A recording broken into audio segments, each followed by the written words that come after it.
अस्सलाम वालेकुम। सफ़ी न्यूज़ में खुशामदीद। नाज़रीन, ये है आज की तारीख़ में उम्रा पर जाने का मुकम्मल तरीक़ा।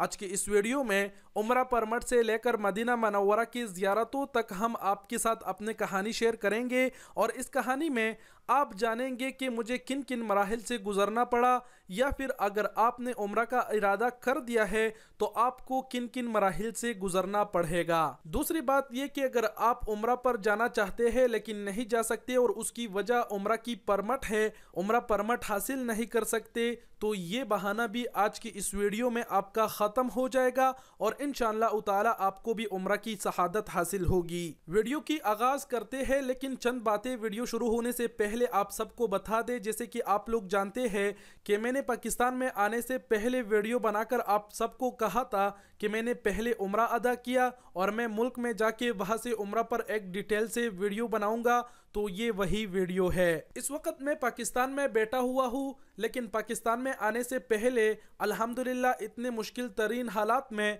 मुझे उम्रा की शहादत हासिल हुई। एक बार फिर अल्हम्दुलिल्लाह, और मुकम्मल डिटेल से आप लोगों के साथ भी उम्रा की तफसीलात शेयर करूँगा।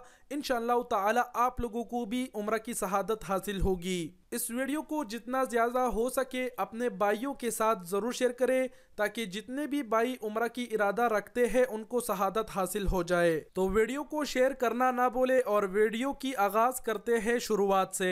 सबसे पहले आप सबको बता दें कि ये जो तरीक़ा है ये सऊदी अरब में अंदर रहने वाले गैर मुल्की भाइयों के लिए है, ना कि बाहर मुल्क से सऊदी अरब में उम्रा पर जाने वालों के लिए। सऊदी अरब में रहने वाले तमाम गैर मुल्की मुतवज्जा हो जाए। सबसे पहले जरूरी है कि आपका अपशर अकाउंट हो, उसके बाद जरूरी है कि आप तवक्कलना में रजिस्टर हो, तवक्कलना के बाद जरूरी है कि आप एतमरना अकाउंट बनाए, एतमरना एप्स में रजिस्टर हो। तवक्कलना के बाद एतमरना में रजिस्टर होने के बाद आपने कुछ भी नहीं करना है। अगर आपकी अपनी ही गाड़ी है तो आप एतमरना ऐप से प्री में परमिट हासिल कर सकते हैं, लेकिन आजकल एतमरना ऐप से परमिट जारी नहीं होता।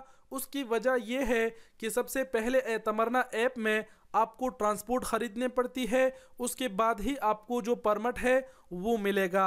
आपको टेंशन लेने की ज़रूरत नहीं है, मैं आपको दूसरा रास्ता बताता हूँ। आपने क्या करना है, किसी बड़ी शहर, किसी बड़े मार्केट में जाना है जहाँ से उम्रा के लिए बसें जाते हैं, जहाँ उम्रा सर्विस पर अहम करने वाली कंपनियां होती है। आपने उस कंपनी में जाना है, उसको बताना है कि आपने उम्रा पर जाना है। वो आपसे पूछेगा कि आपको कब जाना है, तो आप उसको अपने हिसाब से तारीख बता दो, कल जाना है, परसों जाना है, मतलब कल की भी आपको परमिट मिल जाएगी। उन लोगों के पास इतना इख्तियार होता है, जो मिनिस्ट्री ऑफ हज है उन्होंने इनको इतना इख्तियार दे दिया है उम्रा कंपनियों को कि वो एक साथ बहुत सारे लोगों को जो उम्रा की परमिट है वो जारी करा सकते हैं।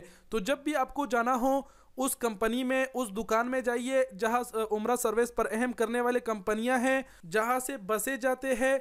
तो आपकी जो तमाम तर जिम्मेदारियां हैं, जो तमाम तर टेंशन है वो ख़त्म कर देगा। वो आपको 20-30 रियाल में जो उम्रा की परमिट है वो दे देगा। साथ ही साथ वो आपको बस की टिकट भी दे देगा, उसके बस से आप लोग जाइएगा, क्योंकि वो आपको सही टाइम से मक्का मुकर्रमा पहुंचाएगा। एक किस्म की तमाम तर जो जिम्मेदारियां है वो उस कंपनी पर ही होगी। वो आपको लेके जाएगा, आपसे उम्रा कराएगा, बाद में आपसे ज़ियारतें कराएगा, फिर आपको वापस रियाज लेके आएगा, या फिर अगर आप किसी और शहर में हैं तो वहाँ वापस रिटर्न आपको लेके जाएगा। यहाँ पर एक बात और बताते चलूँ कि उम्रा के लिए जितने भी बसें जाते हैं तमाम रीजनों से, उन बसों में एक सीट में एक ही बंदा बैठा होता है। मतलब पहले साथ में जो 2 सीटें होते हैं उसमें 2 बंदे बैठते थे, लेकिन आजकल दोनों सीटों में एक ही बंदा बिठाया जाता है, और इस वजह से जो उम्रा की बस की टिकट है वो थोड़ा महंगा होता है।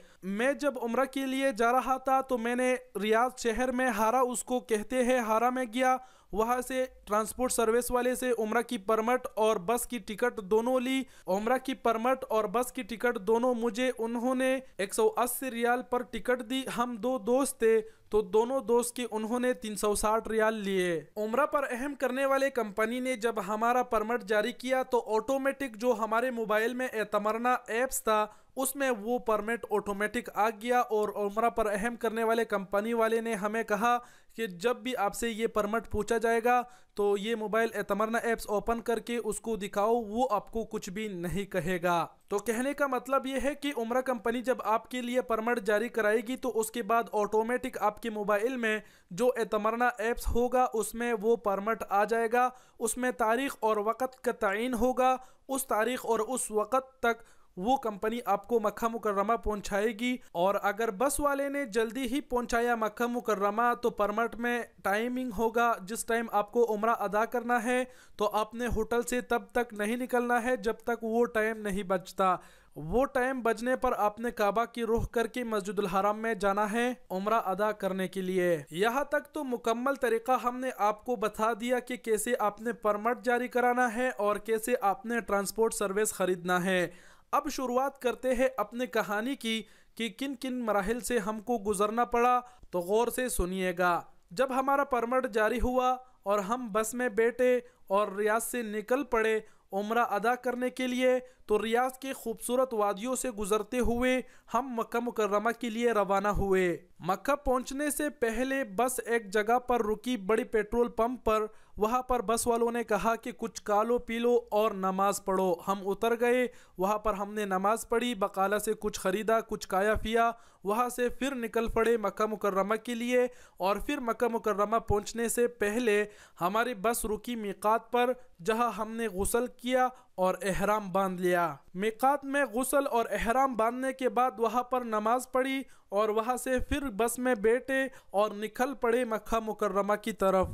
जैसे ही बस मक्का मुकर्रमा पहुंचा, वहां पर बस वाले कंपनी ने हमें एक खूबसूरत सा होटल पर अहम किया, एक रूम दिया जिसमें हम 6 बंदे एक साथ ठहरे।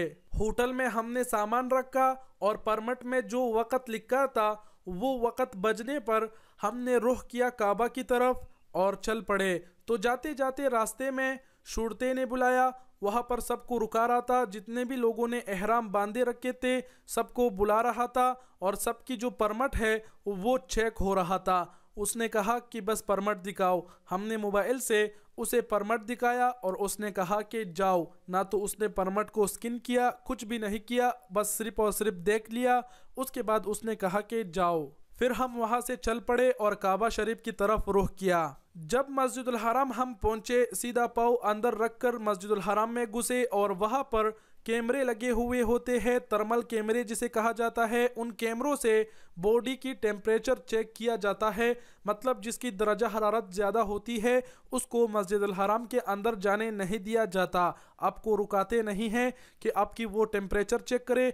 ऑटोमेटिक कैमरों के ज़रिए आपकी जो टेम्परेचर है वो चेक हो रहा होता है। और मस्जिदुल हराम के एंट्री में ना हमसे कोई परमिट पूछा गया, कुछ भी नहीं पूछा गया। बस एक बंदा था वहाँ पर, बस रास्ता दिखाया कि यहाँ से जाइएगा। तो ऐसे करके हम मस्जिदुल हराम के अंदर गए और जाते जाते जैसे ही नजर काबा शरीफ के ऊपर पड़ी वहाँ पर ही रुक गए और हाथ दुआ के लिए उठाया। खूब दुआएं मांगे, आप गैर मुल्की भाइयों के लिए भी दुआएं मांगे खूब, और अपने दोस्तों के लिए भी और अपने लिए भी। दुआएं मांगने के बाद हम फिर चल पड़े काबा शरीफ की तरफ। और काबा शरीफ के वहाँ पहुँचने पर लाइनें बने हुए होते हैं। वहाँ पर एक एहलकार था, उसने हमें रास्ता दिखाया और कहा कि इस लाइन के ऊपर तवाफ करो। तो हमने बिस्मिल्लाह करके हजर अस्वद से तवाफ शुरू किया और इस तरह हमने 7 चक्कर लगाए। 7 चक्कर तवाफ पूरे होने के बाद हमें मकाम इब्राहिम के सामने 2 रकात तवाफल वाजिब पढ़ने थे, लेकिन वहाँ पर नीचे फ्लोर पर नमाज पढ़ने नहीं दिया जा रहा था क्योंकि वहाँ पर थोड़ा बहुत भीड़ था। 2 रकात तवाफल वाजिब पढ़ने के लिए उन्होंने इंतजाम किया था दूसरे फ्लोर पर मकाम इब्राहिम के सामने। हम वहाँ से चल पड़े, दूसरे फ्लोर पर चढ़े और वहाँ पर हमने 2 रकात तवाफल वाजिब पढ़े मकाम इब्राहिम के सामने। उसके बाद हमने खूब जमजम के पानी पिए। हाँ, आपको बताते चले कि वहाँ पर पहले की जैसे आपको जमजम की पानी नहीं मिलेगा।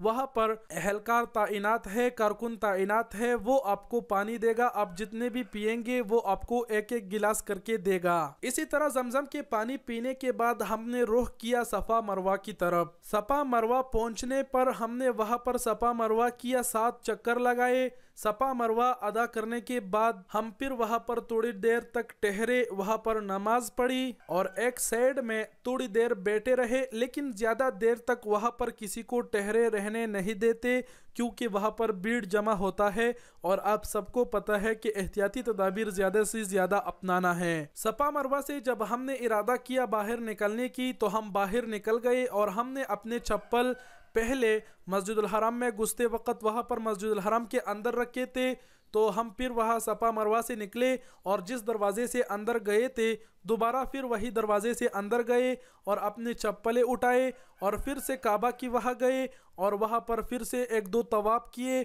और वहां पर तस्वीरें खींचे और वीडियोस बनाए और फिर से खूब दुआएं मांगी। उसके बाद फिर निकल पड़े वहां से। एक बात अहम आप सबको यहाँ पर बताते चले कि जिस दरवाजे से आप मस्जिदुल हराम के अंदर जाते हैं उस दरवाजे से आपको दोबारा बाहर निकलने नहीं दिया जाता। बाहर निकलने के लिए आपको दूसरा दरवाजे से बाहर निकलना पड़ेगा। इस तरह हमने उम्रा किया और जब हम मस्जिदुल हराम से बाहर गए तो वहां पर फिर हिलाक में गए, यानी बाल कटवाने वाली दुकान में। हमारे पास दो दोस्त थे, दोनों दोस्तों ने ब्लेड से सर मुंडवाया और मैंने बाल कटवाए।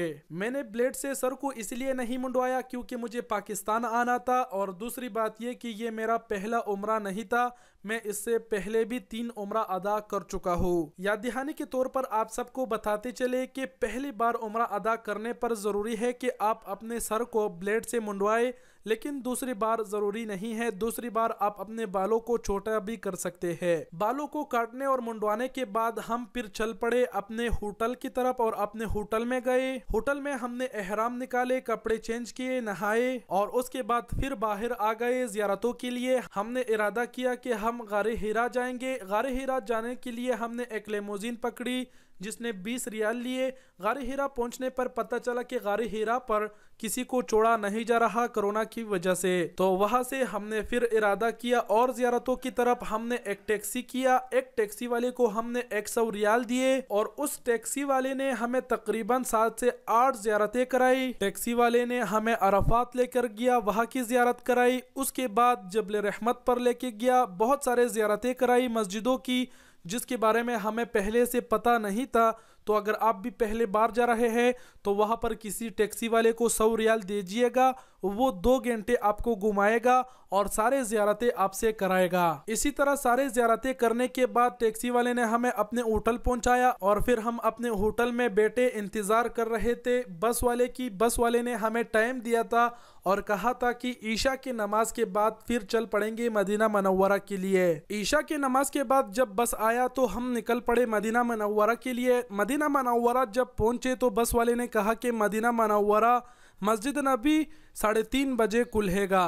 तो 3:30 बजे तक उसने हमें ज़ियारतें कराई। वहाँ पर मस्जिद क़ुबा में गए और मस्जिद क़िबलतैन में नहीं गए। उसका कहना था कि मस्जिद क़िबलतैन उस वक़्त बंद है, अभी हो सकता है कि मस्जिद क़िबलतैन खुल गया होगा। कोरोना की वजह से बहुत सारे ज़ियारत बंद थे, इस वजह से बस वाले ने हमसे ज़्यादा ज़ियारतें नहीं कराए। लेकिन 3:30 बजे के बाद मस्जिद नबी के वहाँ उसने उतार दिए और कहा कि नमाज के बाद आ जाइएगा 7:30 बजे तक। तो फिर हम मस्जिद नबी के अंदर गए, वहाँ पर नवाफिल पढ़ी, उसके बाद सुबह की नमाज जमात के साथ पढ़ी। और आपको ये भी बता दे कि मस्जिद नबी में अंदर जाने के लिए किसी परमिट की ज़रूरत नहीं है, लेकिन अगर मस्जिद नबी में आप सल्लल्लाहु अलैहि वसल्लम की विज़िट करेंगे, वहाँ की ज़ियारत करेंगे, रियादुल जन्ना की ज़ियारत करेंगे, तो उसके लिए आपको परमिट हासिल करना होगा एतमरना ऐप से। लेकिन अगर आप परमिट हासिल नहीं कर सकते तो जिस वक्त आप उम्रा कंपनी से सर्विस ख़रीद रहे हो तो उसको कह देना कि हमें ज़ियारत के लिए भी परमिट जारी कर देना ताकि वहाँ पर पहुँच के हम ज़ियारत कर सके, तो वो आपको सब कुछ करके दे देगा। इसी तरह जब हमने सुबह की नमाज जमात के साथ पढ़ी, उसके बाद हम वहाँ से निकल पड़े बस की तरफ और गए, बस में बैठे। तकरीबन मदीना मनव्वरा से फिर 8 बजे बस निकला और शाम तक हम रियाद में पहुंच गए। तो ये था उम्रा की मुकम्मल तरीक़ा और हमारी कहानी जब हमने उम्रा अदा किया। उम्मीद करता हूँ कि इस वीडियो से आपने बहुत कुछ सीखा होगा, इस वीडियो से आप लोग बहुत गाइड हो गए होंगे। दूसरी बात ये कि ये वीडियो बड़ी हो गई, जिन लोगों को बुरा लगा हो हम माजरत ख्वाह है। बाकी वीडियो देखने का बहुत बहुत शुक्रिया, दुआओं में याद रखिएगा। अल्लाह हाफिज़।